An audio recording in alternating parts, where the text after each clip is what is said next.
Hello everyone, just me, Jeff Donnelly, JP Donnelly 8, Instagram, different places. Okay, so today we're going to talk about a little bit about the Karen Read case and Colin Albert. Okay. Also, just so you guys know, I've got degrees in psychology, criminal justice. I'm a graduate of the Massachusetts Department of Youth Services Training Academy. And also I'm certified with the National Incident Management Systems, NIMS. And I'm the author of Emotion and Political Repression, which is a book detailing corruption, local Massachusetts corruption that happened when I was a 25-year-old candidate for the United States Congress. Okay. So, Colin Albert. You have the Karen Read followers who claim that this, I believe he was 17 at the time, the 17-year-old killed John O'Keefe. Okay. And why? Because he had some abrasions on his knuckles weeks later. And because, well, basically they're just throwing fucking anything at the wall and hoping something sticks, you know? They're claiming Higgins, they're claiming the dog, they're claiming Colin, they're claiming everything except for what actually seems most feasible, which is Karen Read hitting him. After all, listen to the more voicemails that she was leaving him out that night. You know, come on. That shows that someone is extremely upset. And in a 2-year relationship, this isn't the first time that she's acted this way, obviously, with anyone, especially in her late 40s, mid-40s. There's got to be a pattern of her acting this way with other people, because you don't just wake up one night and start acting crazy on people. Okay, so Colin. Why? What do they say? Oh, he was 17 and a football player, and he made videos of, like, calling out the, whatever boys, It's like, dude, come on, man. When you were 17, 16, 15, 14, you said stupid shit too. You did stupid shit too. I did stupid shit. I'm just happy that I wasn't walking around with that fucking smartphone in my pocket and everyone else had smartphones in their pocket. Shit, man, I've got photos of me that I've seen years later, and I don't even remember who these people were or what party it was. Yeah. Wow, he was drinking. He was underage drinking. He was having beer. It's like, dude. Most of us been there, done that, got the t-shirt, all right? Come on. How many people have actually waited till they're 21 to drink? I sure as hell didn't. Okay, and he played football. He was a football player. I played 4 years of high school football myself. His number, like 34, I'm guessing he wasn't on the line. He was probably a running back, maybe a wide receiver, something, maybe, who knows. But he definitely, I don't think, was on the line. And even if he was, football, it's a contact sport. Yeah. But most people on a football team are the ones getting hit. And the ones that are doing the hitting, they're not really, they're not punching you in the face. You're wearing a helmet. You're tackling people. Tackling, grabbing, bringing down, not punching. I was a football lineman. I was on the line. I was one of the guys hitting other people. I was the guy taking down the other person. Colin, his size and stuff, I highly doubt that was his position, but who knows? But even if it was, football, yes, it's a contact sport, but it's not a fighting sport. And it's not mixed martial arts. And also in high school, I was boxing too. I boxed back in high school. I fought in the Golden Gloves. And something? Whatever, Training, everything else, South End Community Center, under the great Duke Belton. I was his last fighter. But, and yes, I'm the first one to admit, I've been in my share of scraps. I've been in my share of fist fights. I was a bouncer for about 6 or 7 years in a strip club. Did I see fights? Yes. Have I been a party of fights? Yes, I have. As a bouncer, I diffuse more situations, though. But if you look at it, John O'Keefe's injuries are not the injuries of getting beaten up. They're not. And if you look at it, who's the trained fighter in this situation? You have John O'Keefe, who's in his mid-40s, who's a veteran Boston police officer.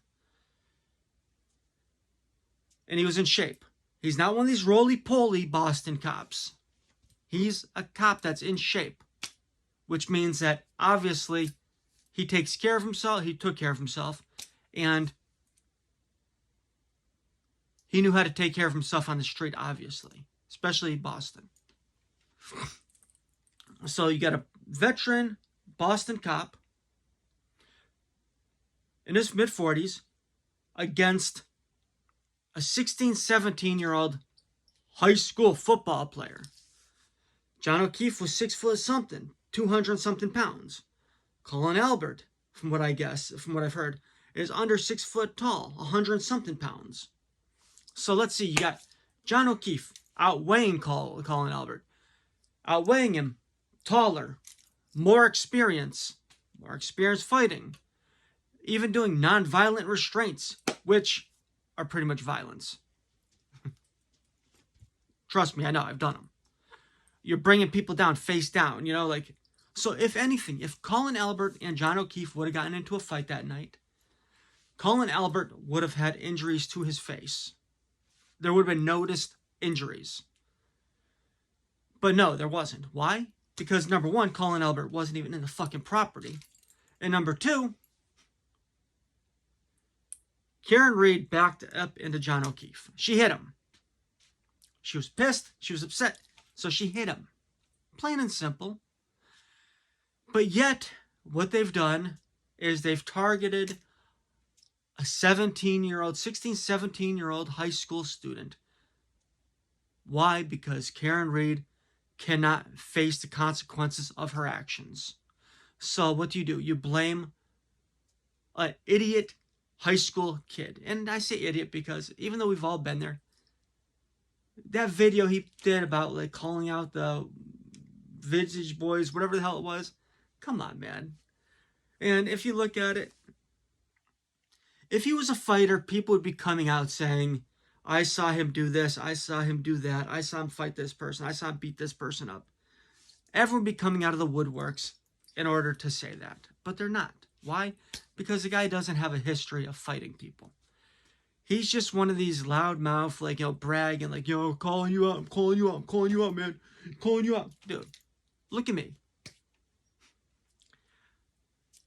I had someone run into me a couple of years ago and introduce me as a fighter, saying, "Yeah, this is one of the baddest motherfuckers I've ever met." To me, it's like, dude, I haven't gotten into a fight in over 15 years.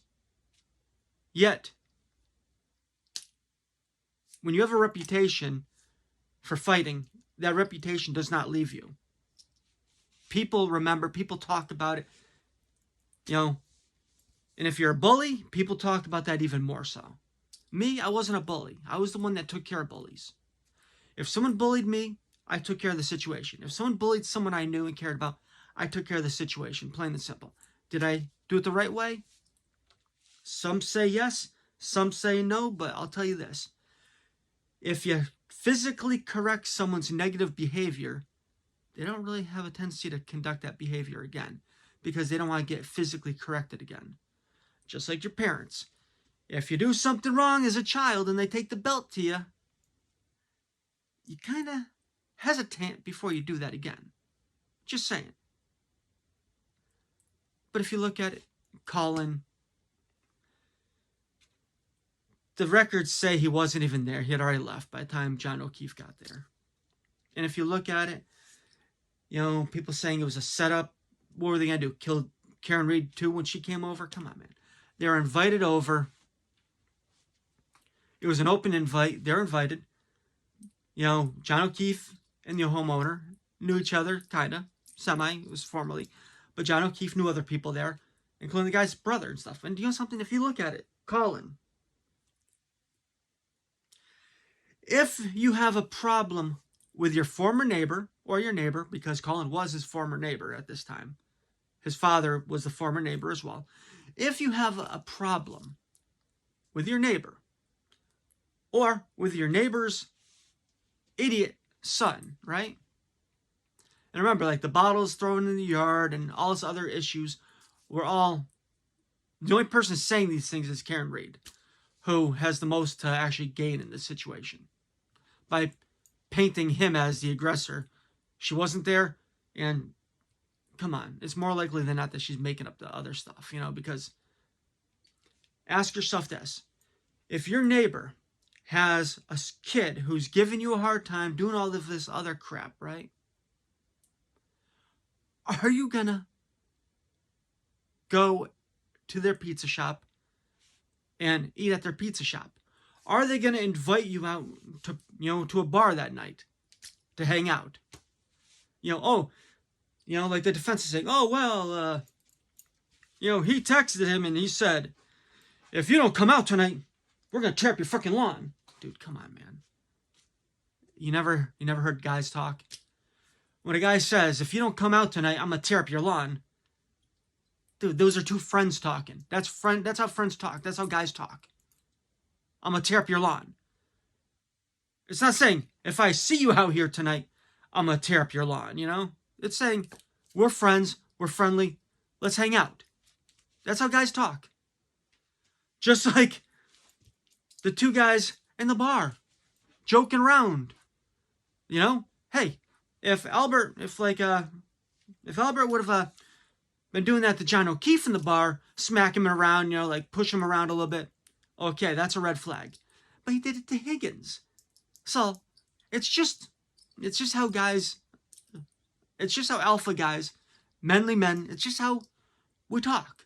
We mess around with each other. We play with each other. Like we joke. Do women do it? Some women do, but not much. But guys, our sense of humor, our personalities are more physical in nature. Like we play around physically. We joke around. Shit. We never grow up for the most part. We're always that 16-year-old kid, We're always that 13-year-old playing around, Hell, we go from bicycles, BMX bicycles, to motorcycles, to Harleys. Come on. We have our classic cars. When we were kids, we had Matchbox cars. When we grow up, we want those Matchbox cars in the adult version. So if you look at it, Colin, did he attack John O'Keefe? Ask yourself this. The means, the motive, the opportunity. Means, honestly, the guy outweighs you. The guy's got more reach, more experience. So I really wouldn't give the means to it. The opportunity, he wasn't even there. Motive. What's the motive? He's friends with your father. Like, there's no motive there. Like, no motive has been shown. Except for the rumors that Karen Reed herself has spread, which no one has actually confirmed or seconded. So when you look at it, the defense, by way of Turtle Boy, have completely decimated this kid's life, including his football career at Bridgewater State. And if you look at it, why? Why? Because Karen Reed doesn't want to own up to what she did because she does not want to go to jail. Which, do you blame her? I don't blame her. I wouldn't want to go to jail either. But she spazzed out on the guy. And that night, the only person with the means, motive, and opportunity is Karen Reed. The means, the car, the motive. She was in an argument. They say, oh, they were perfectly fine in the bar. Excuse me. Perfectly fine in the bar. Okay. Everyone says they're perfectly fine in the bar. Okay. Well, so she drops him off and then she just goes crazy on those voicemails? No. There was obviously a fight in the car. Something happened in the car, in the SUV, which caused them to fight. She was probably going to go in the fight. She decided not to. Who knows what happened, but something happened in that SUV. Something happened between Karen Reed and John O'Keefe, where she hit him. Did she mean to kill him? Probably not, but who knows if she was so angry that she was leaving those messages. And then you look at it. You don't have the video footage, the ring camera of her coming home that night. You have her leaving and backing up into his car, which that SUV is supposed to have sensors that do not allow that to happen. And that's what they're saying, that she couldn't hit John O'Keefe because that SUV has sensors that wouldn't let it. But hey, she was able to hit his truck in the driveway. Those sensors didn't work. Why? Because they weren't working for some reason, which means that, yeah, she hit John O'Keefe. And Colin, people just need to give just leave the fucking kid alone. Just leave the guy alone, plain and simple. Let him live his life because, come on, last couple of years has been really hard on this kid. And if he was that tough guy, if he was that fighter, if he was any of this, he would have showed up at Turtle Boy's house and kicked the shit out of him. And you know how I know this? Because if I was 17, 18, 19 again, and I had this guy pulling what Turtle Boy has pulled on this kid and his family, I would have showed up at his house and I would have had a talk with him. And he would have been in the hospital, plain and simple, if he would have pulled that shit on me when I was a teenager. Why? Not because I was some kind of badass motherfucker. No. It's because I've never liked bullies, and if someone like that would have been bullying me as a teenager, bullying my family, bullying people I cared about, he wouldn't have been able to hide behind his computer screen. Plain and simple. But Colin is not about that life. Colin has actually been very well behaved and very adultish. He's risen above the bullshit. Shit, at the very least, you'd expect him, YouTube and Facebook and Snap, like everything about Turtle Boy, and fight back. But no, he's stayed actually professional. He stayed above the fray, which you got to give the kid credit for that. Okay, have a good one, you guys.